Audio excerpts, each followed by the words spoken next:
రాష్ట్రంలోని వ్యవసాయ కార్మికులకు గ్రామీణ కూలీలకు సమగ్ర సంక్షేమ చట్టం అమలు చేయాలని సిపిఐ జాతీయ కార్యవర్గ సభ్యులు చాడ వెంకటరెడ్డి డిమాండ్ చేశారు. వేములవాడ పట్టణంలోని బింగ మహేష్ ఫంక్షన్ హాల్లో జరుగుతున్న తెలంగాణ వ్యవసాయ కార్మిక సంఘం రాష్ట్ర స్థాయి రాజకీయ శిక్షణ తరగతులను చాడ వెంకటరెడ్డి ప్రారంభించారు. ఈ సందర్భంగా చాడ వెంకటరెడ్డి మాట్లాడుతూ పాలకులు ఎన్నికల ముందు ప్రజలకు ఇచ్చిన హామీలను అమలు కోసం కృషి చేయాలని, అందులో భాగంగానే వ్యవసాయ కూలీలకు 12,000 రూపాయలు వృత్తి చెల్లించాలని, ఆసరా పెన్షన్ మాదిరిగానే 50 సంవత్సరాలు నిండిన వ్యవసాయ కూలీలకు 6,000 రూపాయల పెన్షన్ ఇవ్వాలని, గ్రామీణ ఉపాధి హామీ కూలీలకు 200 రోజులు పని దినాలు కల్పించి రోజువారీ కూలీ 700 రూపాయలు ఇవ్వాలని, ఉపాధి కూలీల పెండింగ్ బిల్లులతో పాటు మున్సిపాలిటీలలో కూడా ఉపాధి హామీ పథకం అమలు చేయాలని అన్నారు. కార్మిక చట్టం రావాలా, పేదలకు భూములు అన్ని రకాలు కూడా ప్రభుత్వ భూములు, బచ్చల భూములు, ఇవన్నీ సీలింగ్ భూములు పేదలకు పంచాలని డిమాండ్, దున్నేవాటికి భూములు అనే నినాదం తెలంగాణ సాయుధ పోరాటంలో వినిపించిందంటే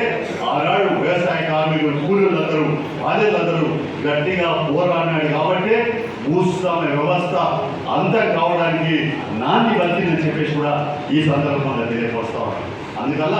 మనం పోరాటం చేయకుండా ఏ పని